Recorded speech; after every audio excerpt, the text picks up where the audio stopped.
Look, I'm going to tell you something most people have no idea is even possible. So, you know how billionaires own these massive 200-foot yachts worth 50, 100, sometimes even $400 million? Now, here's what actually nobody tells you. Many of them pay zero sales tax, zero VAT, and the best thing, it's completely legal. I'm Thyll from Ancova, and in this video, I'm breaking down exactly where the ultra-wealthy register their yachts to legally avoid millions in taxes. We're talking about Malta, the UAE with their Golden Visa program, the Cayman Islands, and much more. By the end of this video, you'll understand the exact strategies being used right now to save millions in taxes.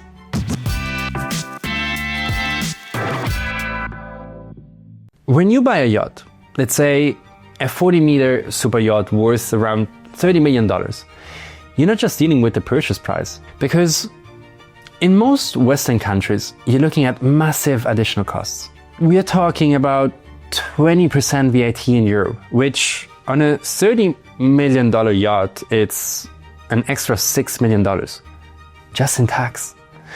In the US, you've got import duties, state sales tax.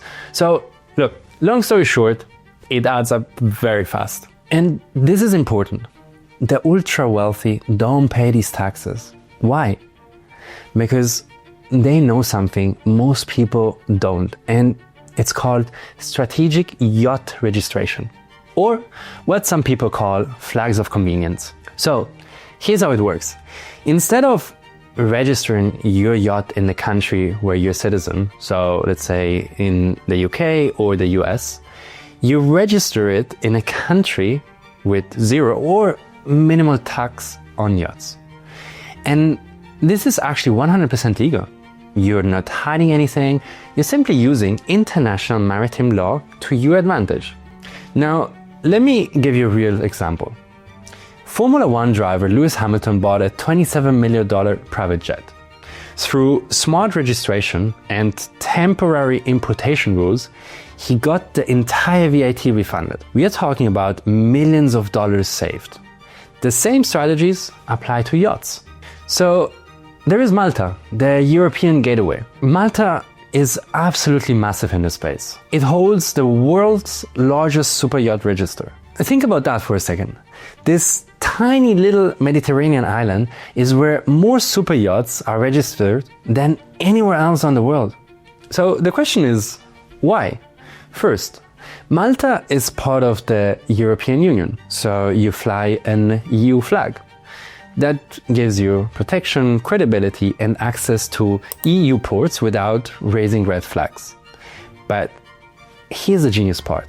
Malta has zero income tax on yacht operations in international waters, zero tax on wages for your crew when you're sailing internationally, and they've got special leasing structures where you can get VAT down as low as 5.4%. And look, the registration process is very easy.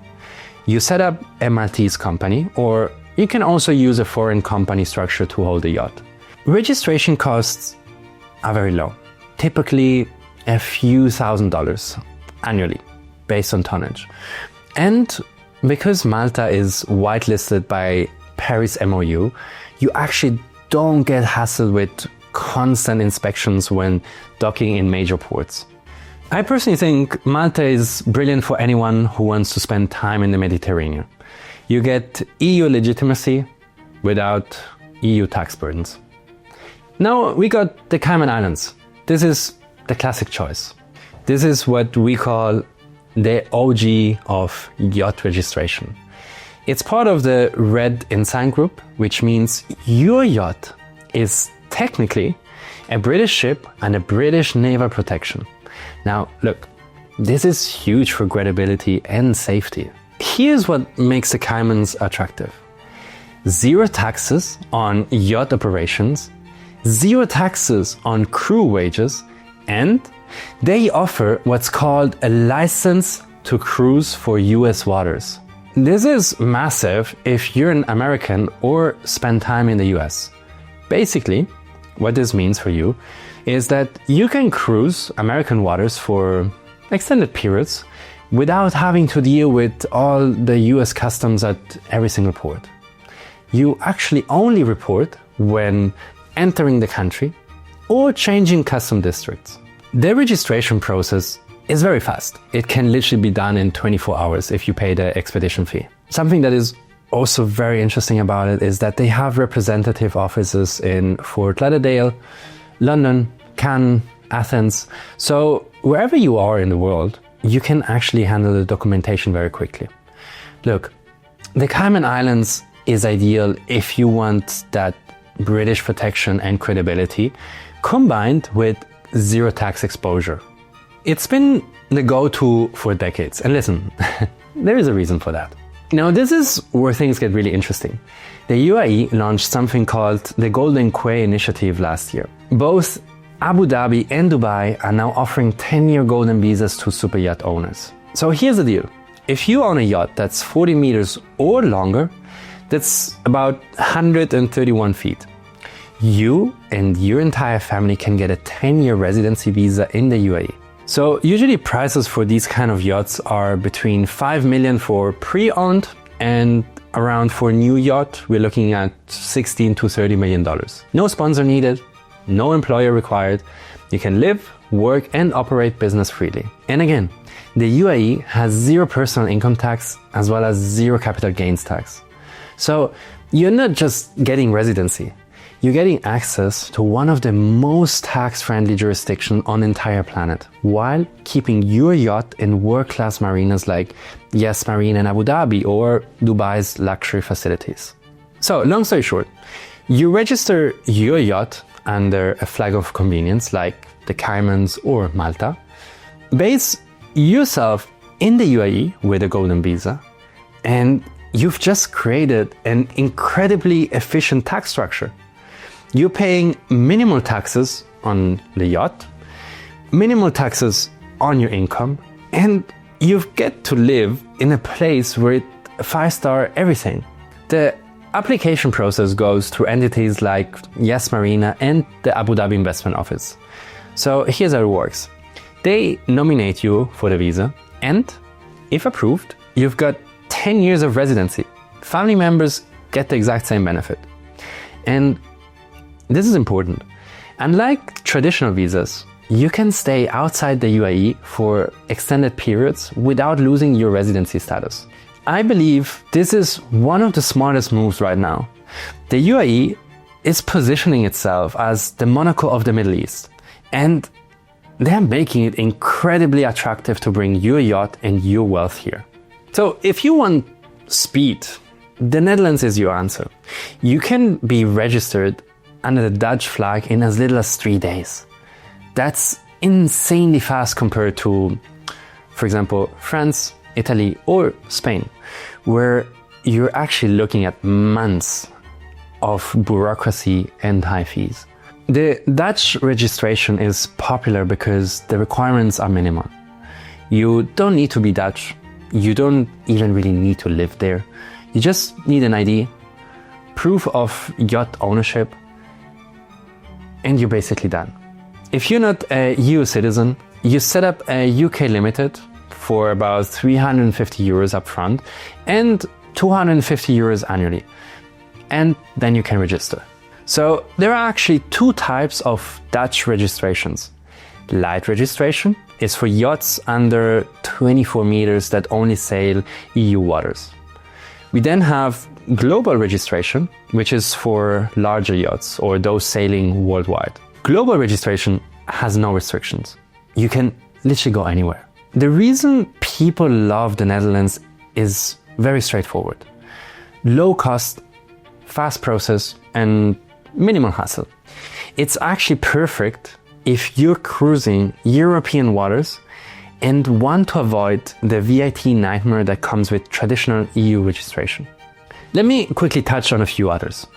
Panama is the second largest ship registry in the world with over 9,000 ships. So it has zero taxes on yacht profits, zero taxes on crew wages, and a flat registration fee of around $1,500 for non-Panamanians. We also have the BVI, It gives you access to literally every port in the world with absolutely no restrictions. Then there is the Marshall Islands. They offer you a 24-hour registration and is whitelisted globally. So each jurisdiction has its advantages. The key for you here is finding the registration that matches your lifestyle and cruising patterns. So how does this actually work in practice? Let me walk you through it.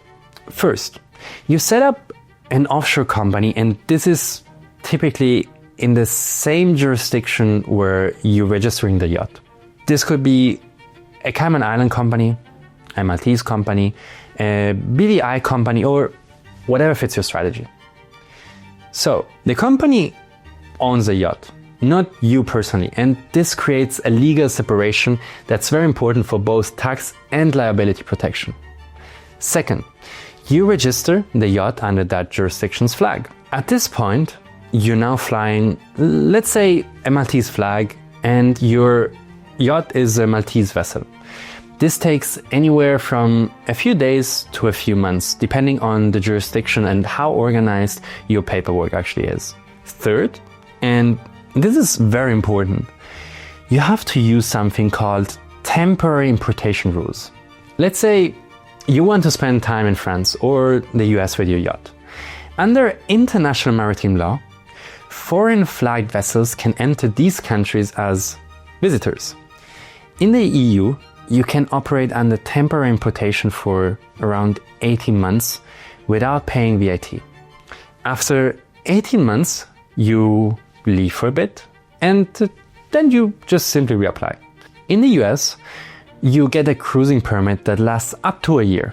This means you can enjoy your yacht in high tax countries without actually being subject to their tax system. Your yacht remains registered offshore. You're just visiting. Now, I'm not saying this is without cost. Of course not. There are registration fees, annual renewal fees, professional advisors to set up the structure properly, and look, these add up. But when you're saving $6 million on a $30 million purchase, spending $20,000 or $30,000 annually on proper structuring is basically pennies. Here's what's really happening. The ultra-wealthy aren't breaking any laws. They are just playing by a different set of rules that exist in international law. Yacht registration is one piece of an actually much larger puzzle. Offshore companies, strategic residencies, tax-efficient jurisdictions. And I think this is fascinating because this shows you how global the ultra-wealthy actually think. They're not stuck thinking, I'm American, so I do everything in America. They're thinking globally. Where can I register my yacht to minimize taxes? Where can I live to avoid income tax? How can I structure my assets to protect wealth and reduce unnecessary burdens? This mindset applies to way more than just yachts. It's actually about understanding that you have options. You can structure your life and assets across multiple jurisdictions in ways that are completely legal and incredibly efficient. Now, I want to be clear. If you're someone who owns or is considering owning a super yacht, this isn't something you want to mess up. The tax authorities in Western countries are getting more and more aggressive, and they're closing loopholes wherever they can. But as long as international maritime laws exist, flag of convenience will still exist. So, you just need to do it properly. At Ancova, we help clients develop comprehensive offshore strategies, not just for yachts, but for their entire wealth structure. If you're at a level where you're thinking about yacht ownership, or hey, maybe you already own a yacht and you're wondering if your current structure is optimal, let's have a conversation. Check link in bio and feel free to reach out to us. And if you found this valuable, hit that like button, subscribe to the channel, and drop a comment below. I want to know, did you know these strategies existed? What other topics around offshore wealth structuring do you want me to cover? And if you're ready to have a conversation about optimizing your international portfolio, click the link in bio to book a consultation. Thanks for watching. I'm Thyll, and I'll see you in the next episode.